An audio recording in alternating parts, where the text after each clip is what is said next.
showing this motherfucker humanity isn't dead because we're still alive. It's our time now. Let's get this shit started. When you've made one of the silliest games in existence, there's not a lot of places you can take a sequel. After the third, we left the Saints as celebrities. In 4, we ascend to a higher office, the Presidency, and join returning characters on a spacebound adventure that shakes its stick of parody with a vengeance. Originally planned as an expansion, a fact not easily disguised, a new story holds together this refreshed take on the Saints Row formula. The main injection of newness comes in the form of superpowers. Earned over the duration of the campaign, they drastically impact the way that players will interact with the familiarish open world of Steelport.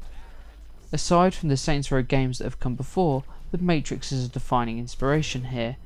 There's numerous references, a visual style that borrows heavily from the movies, and a soundtrack that shares similar beats.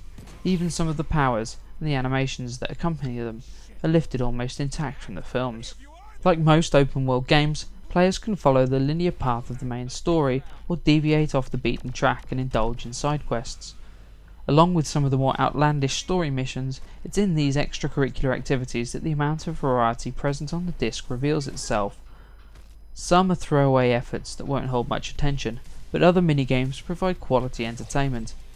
There's towers to climb using your supercharged jump, targets to hit with various objects held in the grip of your telekinetic powers, speed challenges, destruction fuel, tank runs, and many more besides.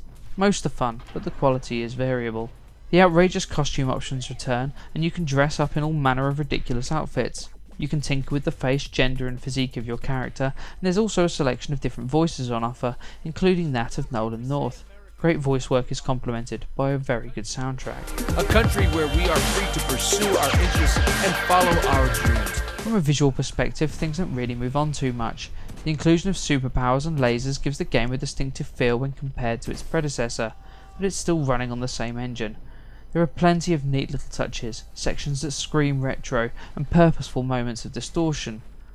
At times the screen is too overloaded with explosions and effects, and this can be disorientating, but it doesn't happen often. Most of the time it all fits together. The game retains its sense of humour, many of the jokes are laugh out loud funny. There's a huge arsenal of weapons, some more silly than others, and for the most part combat falls on the right side of fun. The sandbox world that holds it together isn't the largest we've ever explored, but it is crammed full of things to do. Your crew can join you in the simulation and fight by your side once they've been rescued, and there's also the option to play the game in co-op. There's hours and hours of gameplay here, and while it may have started life as an expansion, that's certainly not how Saints Row 4 has ended up.